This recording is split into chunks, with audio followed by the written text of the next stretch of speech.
我哋今日咧同林總一齊過嚟指領國際呢邊，呢個咧係135方一個毛坯房嚟嘅，都係我哋啱啱呢段時間先完工嘅。因為呢套咧係我哋公司有史嚟係最超值、最筍一間精裝房，即係我哋裝好嘅。所以咧，我哋而家先買個關子，我哋先一齊嚟睇睇我哋個成個裝修風格，同埋我哋好嘛？好啊。然之後到收尾時候，我哋先同大家講翻我哋最筍嘅價錢。好嘛？好啊。咁我哋即係呢間係佢本身一個毛坯啦毛坯佢係裝個現木風嘅，佢成個風格現木風。頭先講咗啦，係價錢係我哋即係佢135方4房嘅話。係最抵嘅啦咁我哋即係上個門口開始同大家講下啦好啊，咁我哋一齊過去睇睇。好。佢咁而家我哋企喺呢個佢嘅門口啦，佢本身個門係佢呢個門我哋幫佢換咗啦。呢個換咗一個佢係現木風，所以咧佢揀咗一個木色嘅門咯不過佢入邊嗰個係鋼板嚟呢個係鋼板。佢以前呢個位置呢，佢有好多條嗰個排水管嘅。但係呢，佢樓上同埋佢樓下全部轉咗啦。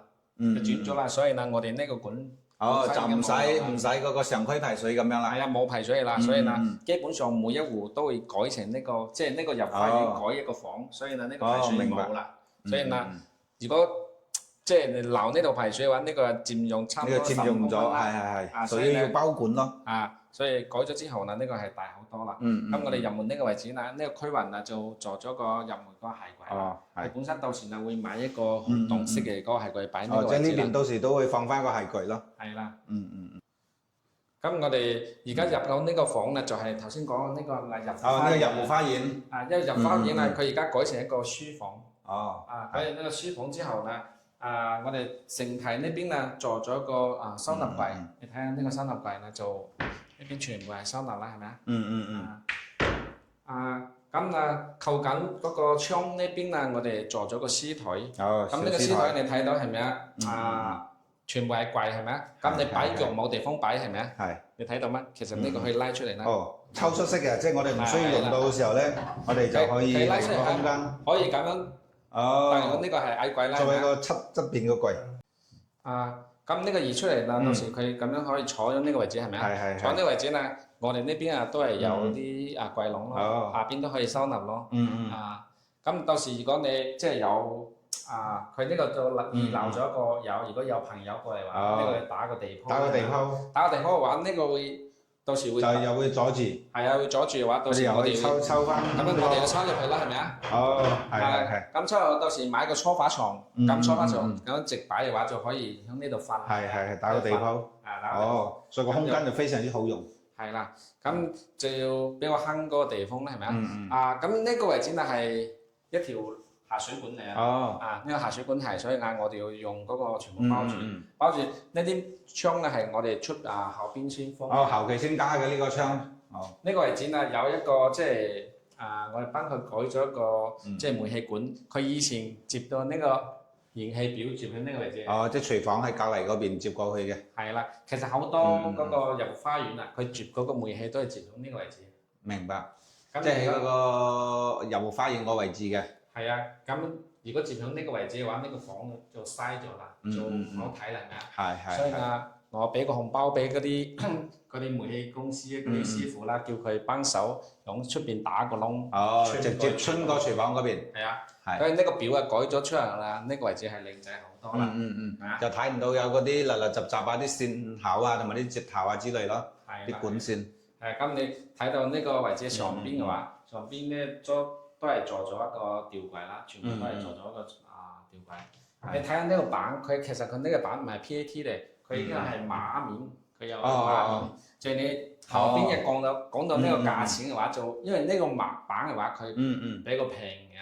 明白。所以佢成個出嚟嗰個造價係比較低咯。比較實惠。你睇上去好似嗰個 PAT，其實唔係 PAT 嘅，佢係嗰啲馬面板。咁而家行到呢個區域啦，佢呢個位置呢，佢以前呢都係餐廳嚟。係餐廳。但係呢，佢呢幅牆呢係我後邊先砌上去哦，即係佢原先係冇呢幅牆嗰個空間嘅，入戶花園連住呢度嘅嗰個位置嘛。因為我加咗嗰個房出嚟之後呢，我即係呢個位置等於係可以多咗一個餐邊櫃出嚟。哦，係。咁我利用呢個空間啊，即係做咗一個餐邊櫃咯。呢個餐邊櫃話都係因為佢入邊咧有暗藏咗我哋嘅電窗。佢電窗暗藏喺上邊咯。呢個有個電窗，係咪啊？佢本身啊，因為佢以前啊，佢本身嗰邊係等於係入花園，佢呢個係真正係室內嘅空間嚟嘅，所以呢佢入花園喺擺喺呢個位置啊，所以我喺暗藏喺呢上邊，因為幫佢加咗條嗰個插蘇嗰個豆蓋嘅插蘇，呢個下邊都係一個比較正規嘅咯，正規嗰啲收納啦，都係因為揀呢個板。你睇下呢個板嘅話，如果你揀原木方嘅話，都係一般係白色同埋白色同埋原木方嚟搭去綠色，所以呢出嚟嗰個效果係最靚嘅。又比較實惠咯，嗰個價錢。咁轉過呢個門啊，我哋改成一個推拉門啊，改成一個2連檔嘅推拉門啊。咁樣平時嘅話，佢炒菜嘅話，唔影響佢嗰個油煙出嚟啦。咁佢個廚房嘅話，廚房嘅話，佢多呢次用咗呢個廚房嘅話，定嗰個門板嘅話，都係用咗個叫個精光板。精光板。呢個板嘅話，其實係好長時間，即係以前我哋做裝修大部分係用呢種板嚟啦。不過而家係用比較少。而家比較少用嗰種材質嚟嘅。但係而家係好平啦，呢種板，所以佢出嚟嗰種嘅就。但佢效果係零舍唔同嘅喎，雖然話好少用嗰字啊。係啊，佢有個好處嘅話，佢唔經水。佢呢啲係鋁金嚟啊，係咪啊？呢啲係鋁金啊，呢啲鋁金，所以唔經水咯。呢啲係全部係鋁金啊。所以雖然係又平又經水又襟用咯。雖然材質舊，但係我哋實用。係啦，所以呢，我哋呢次呢廚房基本上全部係用咗呢個材料，總嘅造價係非常平。即係廚房啲吊具啲全部都係嚟位一樣嘅喎。係啊，全部係用咗一種材質。咁我哋頂嗰度都係落咗個鋁球板啦，落咗鋁球板。咁頭先講咗一個，我哋改咗個煤氣嘅嗰個位置。呢個即係我穿咗煤氣過嚟之後呢，呢個位置幫佢。嗰個熱水爐係整喺呢個位置啦，整呢個位置呢就一樣啦。因為點解？我覺得係即係如果你係使用嘅角度嚟講嘅話，一般熱水器呢扣緊我哋嗰個洗手盤係最好嘅啦。咁佢開熱水係速度係最快嘅啦。咁就暗藏得比較好。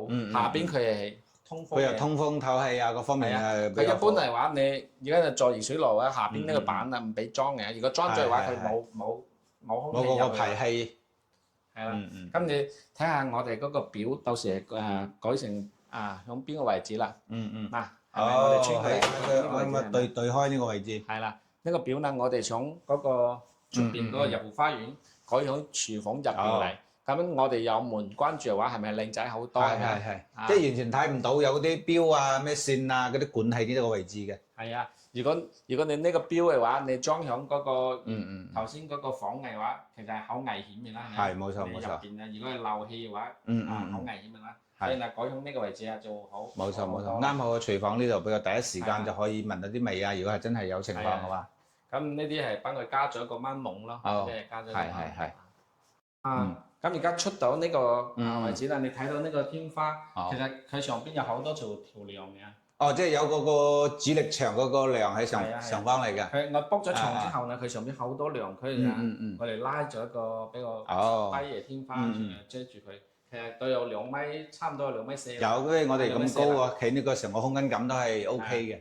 所以呢，咁你睇到呢個係餐廳呢個背景啦。餐廳嘅背景我哋都係用咗個護牆板。呢個護牆板啊，同我哋頭先講嗰個衣櫃啊，材質係一樣嚟嘅，一模一樣。咁我轉過呢個位置啦，我就係呢個通道啦。佢以前呢個通道啦係非常大嘅，差唔多係1.4米啊。所以呢，我覺得係1.4米嘅話係太浪費個空間啦。有啲浪費個空間。所以呢，叫佢做咗一排個收納嗰個。直接喺個餐廳呢邊轉過嚟，同埋嗰個連埋一體咁做咗。係啦，咁樣係收納就好多啦，係咪啊？呢啲做咗啲拖底櫃啊，做咗拖底嘅嗰個嗰個櫃籠，咁呢邊都係有嗰啲下邊都全部都有收納上邊都有收納。咁轉過嚟呢邊都係收納。咁佢客廳咁而家係客廳係非常收納非常多係咪啊？但係你睇到呢個呢個位置係淺好多嘅，點解係淺好多？係啦，呢邊咁淺，呢邊比較深。因為我偷少少位俾頭先後邊有一個小衞房。哦，明白。到時你入去睇到間房間空間感會更加大咯。係啊，我想俾入邊嗰個空間係更加大啲，所以呢偷少少位，所以呢佢嘅櫃嘅話，你出邊睇唔到，其實佢有個深有個淺嘅。係。咁而家行過嚟呢個係客廳啦，你睇到冇電視機係咪啊？係啊，我睇唔到有個電視背景，全部都係一排呢啲櫃啊咩之類。係啊，呢個葉展啊，其實呢個葉展啊係我另外一個葉子嘅朋友嚟啊。佢即係我裝咗我另外一個葉子啊，我睇到佢佢過去我去朋友嗰度玩啊，睇到嗰個效果 OK 嘅話，重新就玩到我哋。佢兩公婆呢係即係都係單位入邊上班嘅，所以呢即係平時冇時間睇電視啊，各方面嘅。冇時間睇電視啊，同埋佢唔想俾佢嗰啲小孩即係睇電視啦。明白。所以呢啲係全部係做咗個屍櫃嘅。即係呢排屍櫃嚟嘅，全部係做屍櫃嗰個收納。係啊，因為佢非常中意睇書咯。思想世界。兩公婆都中意睇書啊，係啊。所以呢排全部係做咗書，但係佢唔想搞衞生。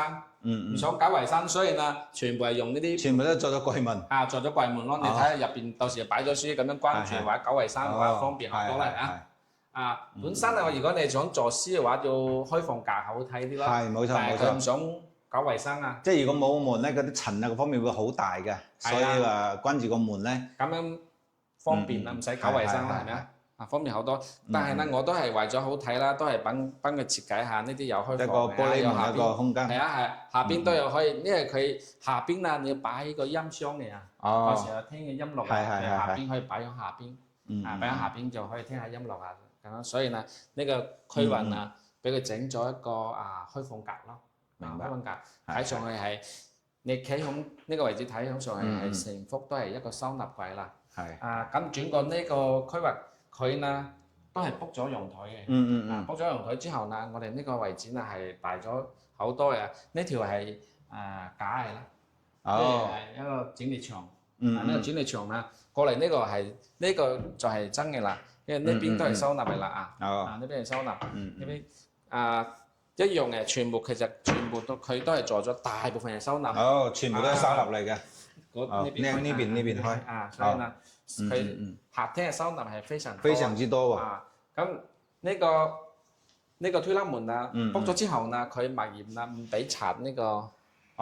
即係嗰個護欄個護欄要保持翻呢個護欄。係啊，佢唔俾嘅話，本身如果俾嘅話，可以整個大玻璃嘅話，佢兩邊開窗嘅話係好睇好多啦。佢唔俾嘅話冇辦法啦，冇俾嘅話就只能夠整呢種推拉門咯。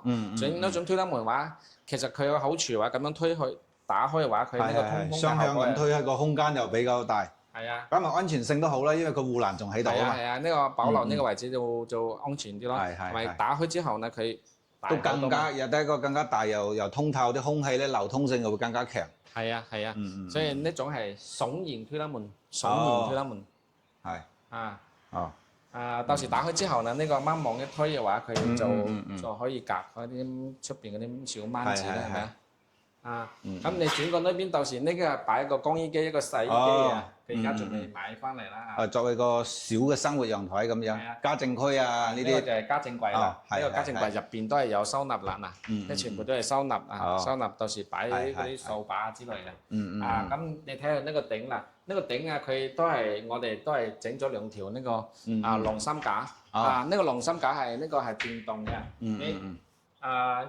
一定要即係如果係有啲業主買呢啲晾衫架嘅話，一定要買清，因為睇清楚。即係個區隔各方面。唔係維修嘅方式。即係好多嘅話，佢電機嘅話要開個維修口。如果你買呢種嘅話就唔使啦。佢維修嘅話就通過呢個下邊，你睇下我即係共低俾你睇下。好。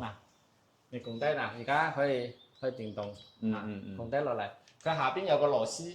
可以打開呢兩個螺絲，嗰個電機可以拉出嚟。電機就可以抽落嚟啦。咁而家如果壞咗嘅話，維修嘅話就直接咬呢兩個螺絲翻嚟，就直接可以拉個電機落嚟。明白。咁樣唔使拆嗰個天花啦。工程量就唔使咁大啦，就係啊，簡單嘅維修。一定要睇清楚呢種先買。如果唔係嘅話，到時有拆天花係好麻煩嘅。係，工程量非常之大。係啊，咁呢個係咁樣升上去咯，係咪啊？係。啊，佢升上去呢個位置咧，佢會自動停一下啊。佢點解咧？佢驚你嗰啲衣架仲未攞落嚟。哦，即係俾多個時間你再確認你個衣架有冇收晒。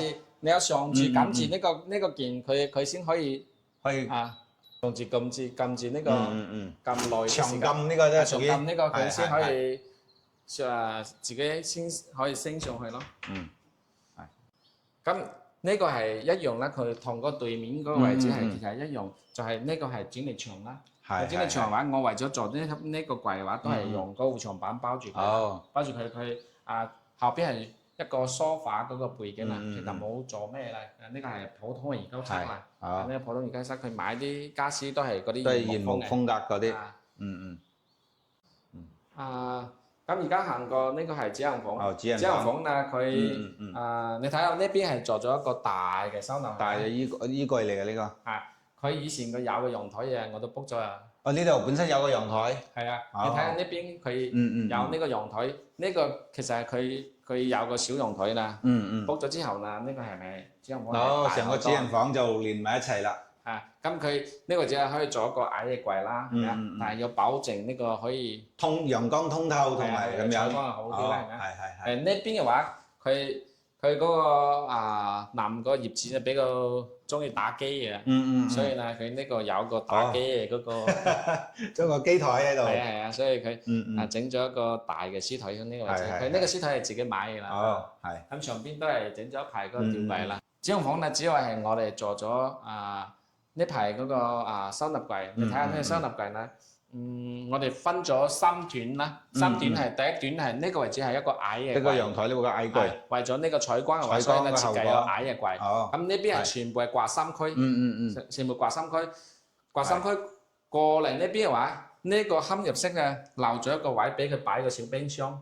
小冰箱，主人房裏邊放個冰箱，因為佢有做美容嘅，明白，即係保鮮啊嗰啲產品啊各方面，所以咧呢個擺個小冰箱喺呢個位置啦。咁呢個係一個梳妝台啦，係咪啊？梳妝台嘅話，我哋咧全屋咧做咗一個WiFi，呢個 WiFi 又話就係可以無斷點嘅個 WiFi 接受係啊。咁用咗呢台機嘅話，佢成個屋就可以覆蓋到嘛，因為客入戶嗰度嗰個廳度有一個，然之後主人房間咧有一個。佢就去接收嘅功能更加強，就唔會變弱。咁你睇到我哋呢個櫃下邊做個小冰箱，呢個位置啦，偷咗少少位俾佢擺個化妝品咯。就好似個壁龕咁樣嗰個效果。咁佢呢個位置咧，佢用呢個梳妝嘅話，佢上邊擺呢個位置係咪方便好多？係。咁但係我呢度咧都係有一個收納有，因為佢呢個係好深嘅。好深嘅，我只不過係偷咗一個大概20公分左右出嚟，剩低40公分嘅話，咁你呢度可以擺嘢嘛，係咪啊？係。咁等於係兩個櫃咯，一個係開放格，一個係暗裝嘅咯。咁上邊嘅話都可以收納咧，係咪啊？上邊都係有收納啊。咁呢個係我哋吊櫃啦，呢個吊櫃都係俾佢擺嗰啲化妝品咯，到時啦，係咪啊？係。我哋呢次用咗呢個反彈器啦，係一樣嘅，因為呢個板佢本身係麻麻地嘅啦，即係我覺得呢個板係比較平嘅，比較適中嗰種，比較實惠嘅。係啊，所以咧，我建議佢用呢個反彈器係咁樣裝響呢個入邊嘅。明白。我哋開個窿直接塞就可以。咁樣出嚟嗰個效果係靚仔好多啦。係。咁係佢好用啲嘢。佢俾你裝喺出邊嘅話，有時嘅話唔夠力嘅話，會彈出嚟。反彈咁樣咯。係啊，呢種嘅話就冇呢個問題啦。係。咁而家你睇到呢個洗手間啦，洗手間啦，我哋揀咗呢個磚啊，係一個花磚。呢個花磚嘅話，即係佢，因為佢成個風格係一個原木風嘅。所以呢，你呢個小花磚啊，睇上去呢係非常即係有啲田園風咯，係有啲比較靚麗咯。係啊，咁你入嚟啦，我哋嗰個牆身咧，牆身都係揀咗兩種色，即係一種係有啲橙色，一種係一種白色咯。配埋我哋呢個門嘅話，呢個門嘅話呢個衞生間呢個門啊，點解要揀咗一個白色啊？就係為咗佢成即係個配套。襯翻我哋個內飾嗰個磚啊，係純白色啊咁樣。如果係木門嘅話，就其實唔好睇嘅啦。就係為咗佢又搭配得好，所以呢揀咗個純白色嘅門咯。明白。咁呢個係入嚟佢一個小孩房，佢有2個小孩。呢個係其中一間啦。其實一間話你睇到頭先我哋通道嗰度啦，有一個薄啲有個櫃，係。所以呢我留咗錢啲就係為咗留啲位俾我哋嗰個門嚟開啦，係咪啊？俾我開門入嚟，開門入嚟話，我想呢個門啊就唔佔用我哋嘅地方。係。咁呢個話，你睇下呢個門啦，講下呢個門，呢個門啊，佢係好靜音嘅啊！你睇下我哋關呢度冇咩聲音嘅啊。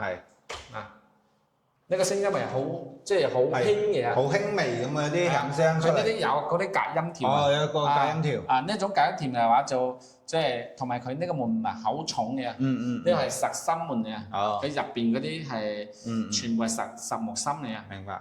同埋呢個鎖係我哋用咗一個即係驚嗰個小朋友啊，佢唔小心有啲嘢刮，呢個係佢嗰個鎖嗰個鎖喉啊，有個鎖喉有啲係突出嚟係咪啊？係。突出嚟之後呢，有啲小朋友嘅話唔小心啊，會好撞親衫或者乾咗個頭啊嗰方面。係因為小朋友佢嘅高度如果係按照呢個咁嘅高度嘅話，好容易撞傷呢個位置啊，所以呢好危險，所以呢我哋用呢個鎖係一個時級嘅靜音鎖。明白。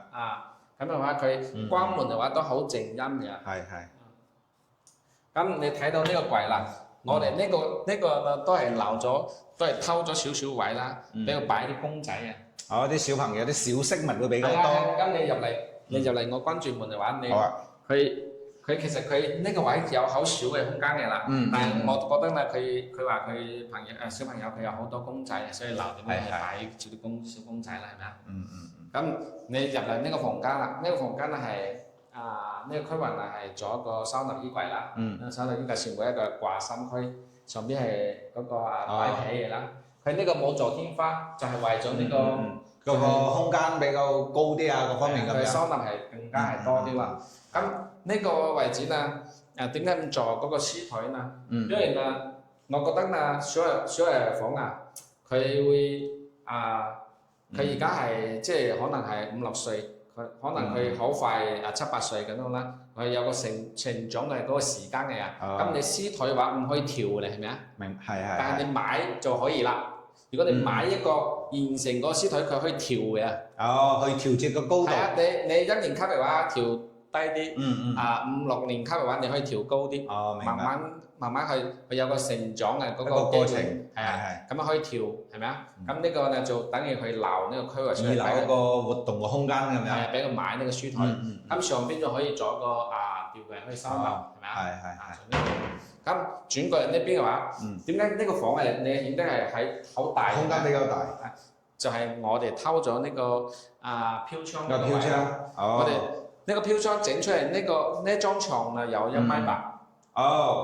即係我哋現場定製咗個木床嗰個架同埋飄窗連埋一體。係啊，呢個係下邊一個榻米啦，係咪啊？榻米呢邊都係打開可以收納啦，係咪啊？全部可以打開可以收納啦。啲收納就係咁。我哋呢前係用咗嗰個五金係可以頂上嚟嘅。咁關嘅話，有啲小朋友嘅話驚佢呢啲人唔小心啊，佢跌落去入到呢個手。咁樣呢個用咗呢個五金嘅話就唔會啦用咗呢個五金佢咁樣會夾唔到手係咪啊？好輕啦係咪啊？如果冇呢個五金話笨就好危險啦。好快脆跌落去。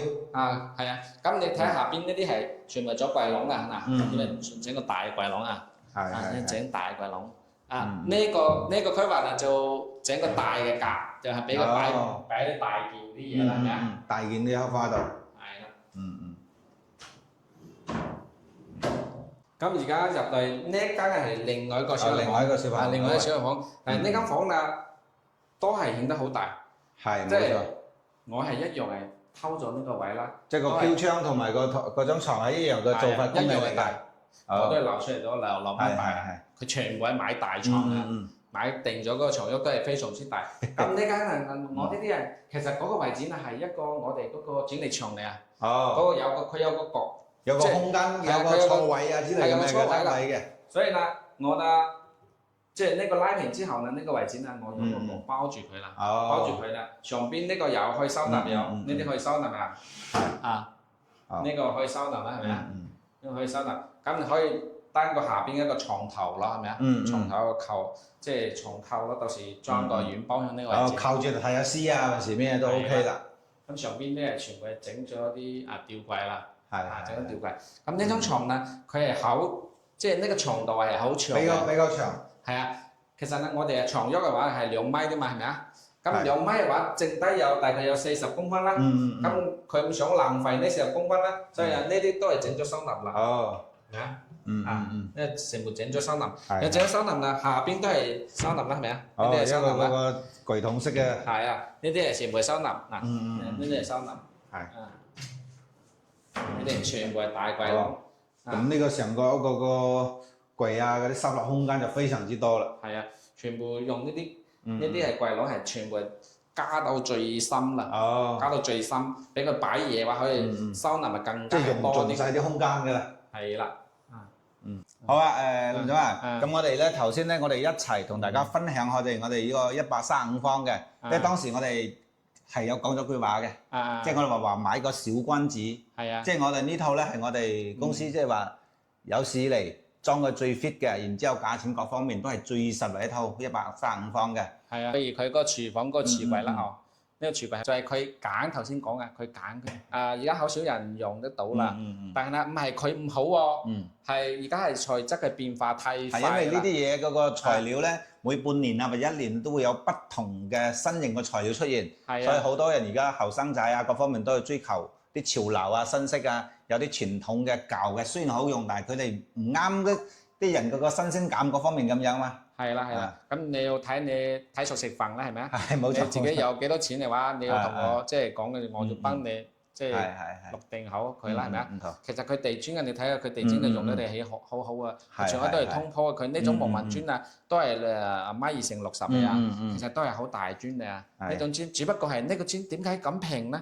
係我直接響佛山嗰邊幫佢攞嘅。即係我哋直接去廠家幫佢訂購翻嚟嘅。我直接響佛山嗰邊幫佢攞，所以呢平咗好多咯。所以呢出嚟嗰個價錢就係咁樣咯。係，第一個效果達到，價錢又係最實惠嘅。係啦。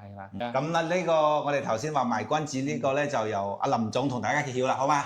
好啊。咁我哋已經睇完咗啦。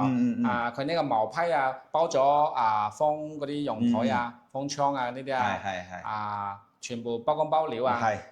佢係4房啦。其實我哋全部呢啲搞掂之後呢，使咗25萬。嗱，大家驚唔驚喺呢個價錢啊？信唔信啊？係啊，佢呢個業主啊，我頭先都話啦，佢係我另外一個業主介紹過嚟啦。冇錯。所以呢，佢就同我講得好清楚啦，佢自己想出幾多錢，即係我就得個咁嘅蛋糕。係啊。你要幫我點樣去利用啊？佢。所以我就幫佢利用好咯。佢又有135方，有4房。空間又大。係啊，有咁大嘅空間，只肯出25萬啦。所以呢，我就幫佢。即係玩啲材料係比較有實惠啲，又經濟又實惠，又可以達到個最佳嘅效果。係啦，咁做出嚟嗰個效果就係咁樣啦。冇錯。所以呢，有啲粉絲如果自己你即係有裝修之前啊，又想慳錢嘅又慳錢嘅，我可以俾啲少少建議啦。第一，你有揾公司嘅話，肯定要揾啲研頭公司啦，係咪啊？係冇錯。揾研頭公司。第二嘅話，你一定有。即係同我哋溝通好，喺選材方面。係啊，選材係最大一個問題啊。因為如果你選得唔好嘅話，錢會好容易使出去，但係效果想要嘅效果係啊，冇錯，唔一定出得到。可能你想使20萬裝修，可能裝出嚟3萬，冇錯3至4啊，你知唔知啊？使過龍，然之後又達唔到效果。係啊，所以呢，裝修啲業主呢，要同我哋傾方案嗰時呢，一定有。即係自己有自己心中個預算同我哋溝通下，同埋佢想要個要求啊，各方面。即係唔過嚟俾個平面圖就問你幾多錢，呢啲冇用嘅，呢啲係咪啊？因為我都唔知你需求係咩人啊。一定要深入咁溝通，同埋最終做個深化嗰個裝修效果等各方面先會達到呢種咁嘅效果。係啊。咁我哋呢期就分享到呢個位置啦。好啊，到時候有呢方面需求又啱呢種風格嘅，到時可以按照我哋個視頻上方嗰啲聯繫方式揾阿林總再溝通下，好嘛？好，咁我哋呢期分享呢度，好，拜拜。